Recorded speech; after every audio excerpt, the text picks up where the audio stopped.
Hello friends, welcome to my channel Aaswad Anand Dasa. Previous lecture में हमने 12th chapter perimeter and area start किया था। उसमें हमने देखा था पेरीमीटर होता क्या है और पेरीमीटर कैसे फाइंड आउट करते हैं अलग अलग पॉलीगॉन के।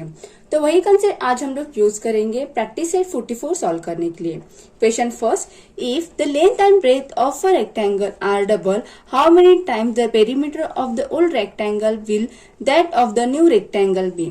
तो यहाँ पे जो रेक्टेंगल है उसकी लेंथ और ब्रेथ है वो क्या किया, डबल कर दी है। तो उन्होंने पूछा है जो न्यू रेक्टेंगल आएगा उसका पेरीमीटर कितने टाइम्स रहेगा ओल्ड रेक्टेंगल के पेरीमीटर में। ठीक है, क्या इसमें दिया है, लेंथ और ब्रेथ डबल की है और इन्होंने पूछा है कि जो न्यू रेक्टेंगल आएगा उसकी जो पेरीमीटर रहेगी वो ओल्ड रेक्टेंगल के कितने मल्टीप्लाई में रहेगी, कितने टाइम्स रहेगी। ठीक है, तो सॉल्व करते हैं। Let the length of the old rectangle be L and the breadth be B। तो यहाँ पे क्या किया है, जो ओल्ड रेक्टेंगल है उसकी लेंथ क्या है, L कंसिडर की है और जो ब्रेथ है वो B कंसिडर की है। पेरीमीटर ऑफ ओल्ड रेक्टेंगल क्या हो जाएगी, 2 लेंथ प्लस ब्रेथ ब्रैकेट में। ठीक है, ये जो रेक्टेंगल है इसकी लेंथ और ये ब्रेथ, तो लेंथ कितनी है 2, ब्रेथ कितनी है 2, तो हमने दो बाहर निकाला तो कितना बचा अंदर ब्रैकेट में, L प्लस B। ठीक है, ये क्या है, जो ओल्ड रेक्टेंगल है उसकी पेरीमीटर है। अभी क्वेश्चन में क्या दिया है, लेंथ ऑफ न्यू रेक्टेंगल कितनी है, डबल की है इसलिए 2L और ब्रेथ भी डबल हुई है इसलिए 2B। क्वेश्चन में ही दिया है हमें कि लेंथ ऑफ न्यू रेक्टेंगल क्या है, डबल हुई है इसलिए डबल यानी 2 दुगना होना, इसलिए हम लोगों ने यहाँ पे 2L लिया। ब्रेथ भी क्या है, डबल हुई है इसलिए हम लोगों ने यहाँ लिखा 2B। तो फिर न्यू रेक्टेंगल की पेरीमीटर क्या होगी, perimeter of new rectangle is equal to 2, यहाँ पे 2 लेंथ है, डबल हुई है लेंथ प्लस डबल हुई है ब्रेथ इसलिए यहाँ पे 2L प्लस 2B। ये जो वैल्यू है ना ये यहाँ पे हमने डाल दी। तो ऐसे ही लिखना है हम लोगों को। 2 इसमें कॉमन है तो हम लोग बाहर निकालेंगे तो यहाँ लिख देंगे, तो अंदर क्या बचता है, L प्लस ये B। अभी 2L प्लस B क्या है, पेरीमीटर ऑफ रेक्टेंगल है तो हम लिख सकते हैं तो 2 into perimeter of old rectangle. तो ये क्या आ जाएगा, 2 into perimeter of old rectangle. The perimeter of a new rectangle will be the twice the perimeter of the old rectangle. यानी कि जो पेरीमीटर ऑफ न्यू रेक्टेंगल बना था, अभी जो रेक्टेंगल निकाला हमने नया वाला, तो उसका जो पेरीमीटर है वो क्या है, डबल है, ट्वाइस है किसके, जो पेरीमीटर ऑफ ओल्ड रेक्टेंगल है उसके। ठीक है, क्वेश्चन ये आंसर समझ में आया कैसे सॉल्व करना है।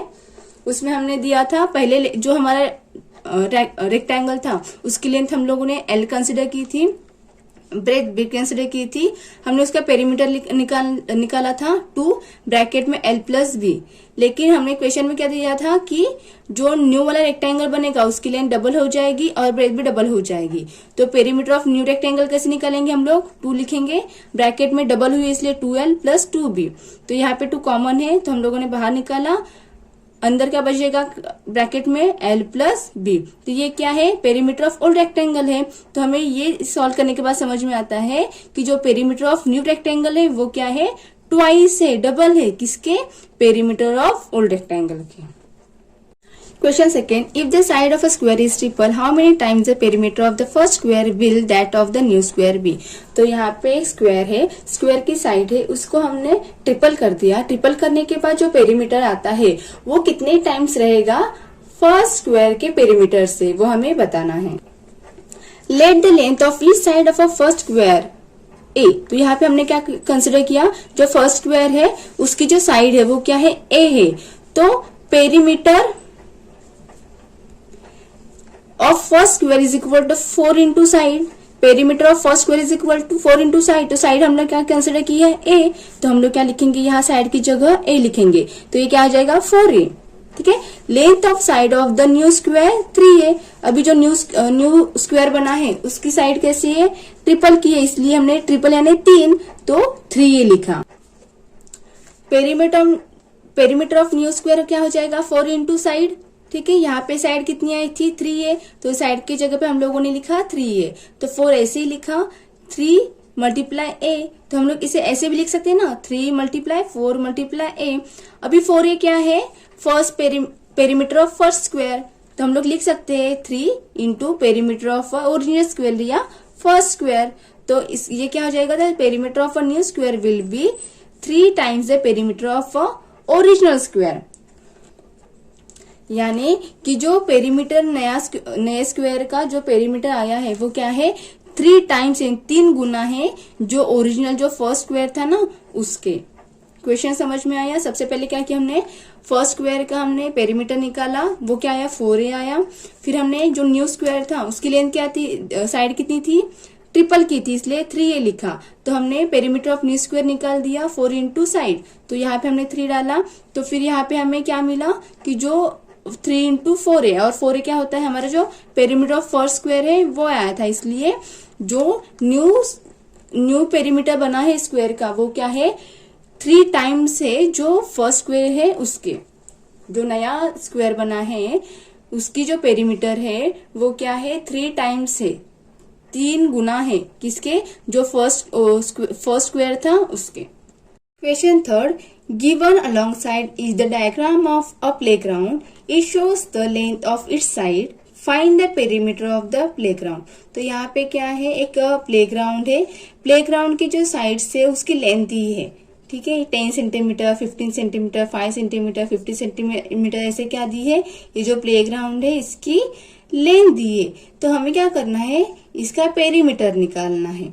ये जो ग्राउंड है उस ग्राउंड का क्या करना है, पेरीमीटर निकालना है। Let us marks the vertices of the given polygon as A, B, C, D, E and F. तो यहाँ पे जो vertices है इसे हमने नाम दिए है A, B, C, D, E, F. The given figure can be broken into rectangle and square by drawing a line CG parallel to B.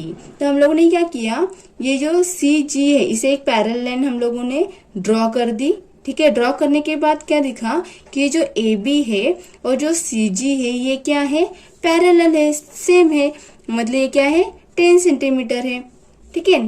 Parallel जो ए बी है वो पैरेलल किसके है, सी जी के पैरेलल में है।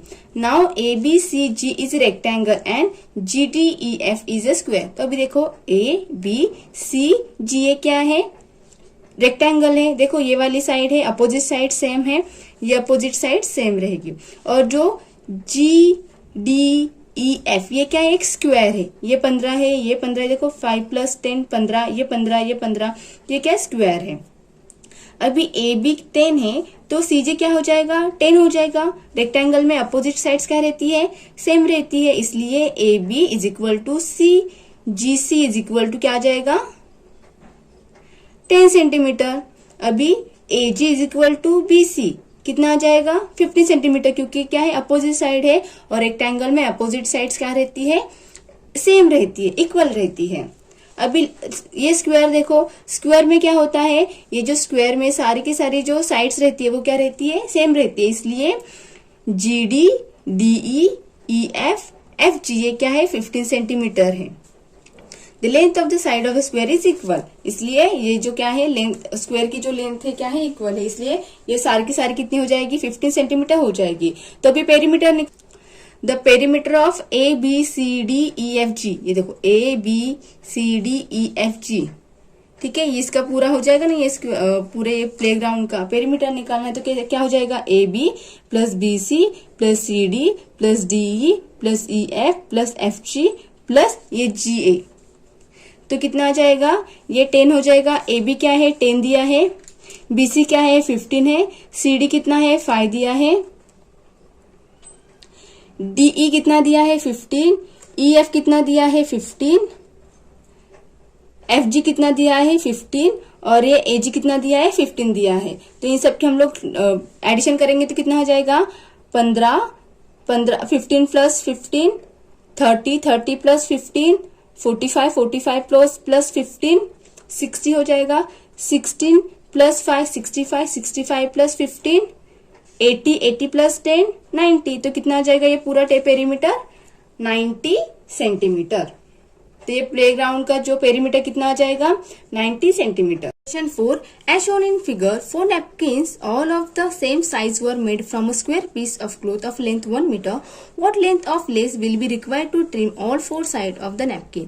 तो यहाँ पे एक 1 मीटर का स्क्वायर के शेप में एक कपड़ा था, तो उसके हमें 4 नैपकिन्स बनाने हैं। उस 4 नैपकिन्स को लेस लगानी है, तो टोटल कितनी लेंथ की लेस लगेगी वो हमें बताना है। Side of the square piece of cloth is 1 metre. ये जो क्लोथ था उसकी साइड्स कैसी थी, स्क्वायर केस में थी, तो ये कितने मीटर की थी, 1 मीटर की थी। Side of each napkin is equal to 0.5 metre. तो अगर इसके तो हम लोगों ने 4 नैपकिन बनाए थे, तो एक जो नैपकिन बना था उसकी साइड कितनी रहेगी, देखो ये पूरा का पूरा 1 मीटर है, तो ये कितना हो जाएगा 0.5, तो 0.5 प्लस 0.5 कितना आता है, 1 मीटर आता है। तो एक जो नैपकिन है उसकी साइड कितनी है, 0.5 मीटर की है। Length of less that will be required for 1 napkin. तो एक नैपकिन के लिए कितनी लेस लगेगी वो पहले हम लोग निकालते हैं। Perimeter of the napkin is equal to क्या आ जाएगा, 4 इंटू साइड। नैपकिन का पेरीमीटर निकालेंगे ना, तो 4 इंटू साइड, क्योंकि वो किसके शेप में है, स्क्वायर के शेप में है, और स्क्वायर में क्या होता है, चारों के चारों साइड्स क्या रहती है, इक्वल रहती है, इसलिए 4 इंटू साइड। एक साइड कितनी की थी, 0.5 मीटर की, तो यहाँ पे लिखा हमने 0.5। अभी 4 इंटू 0.5 करेंगे, 4 मल्टीप्लाई 0.5 करेंगे तो कितना आएगा, मल्टीप्लीकेशन करेंगे 0.5, 5 4 जा 20, यहाँ पे 0 आ जाएगा, कैरी 2 आ जाएगा। 4 मल्टीप्लाई 0 0 आता है, लेकिन प्लस यहाँ पे 2 है ना, तो इसलिए 0 प्लस 2 2, तो यहाँ पे लिखा 2। अभी कितने नंबर के बाद पॉइंट है, 1, इसलिए हम लोगों ने लिखा 0 के बाद 1 पॉइंट। ये 2 है ना, उसके बाद 1 पॉइंट रखा, तो कितना आ गया वो, 1 नैपकिन के लिए कितनी मीटर की लेस लगेगी, 2 मीटर की लेस लगेगी। पेरीमीटर ऑफ 4 नैपकिन्स, अभी 4 हम लोगों ने नैपकिन्स बनाए थे, उस 4 नैपकिन्स को कितनी लेस लगेगी, तो कितना है, 4 नैपकिन्स थे इसलिए 4 लिखा, लेकिन एक को कितना लगता है, 2 मीटर लगता है, इसलिए हम लोग मल्टीप्लाई बाय 2 किया, तो 4 इंटू 2 आएगा, तो कितना आ जाएगा, 4 2 जा 8, तो 8 मीटर। तो जो पूरे के पूरे जो 4 नैपकिन्स थे उसे लेस लगाने के लिए 8 मीटर की क्या लगेगी, लेंथ की लेस लगेगी। 8 metre long lace will be required to trim all 4 napkin.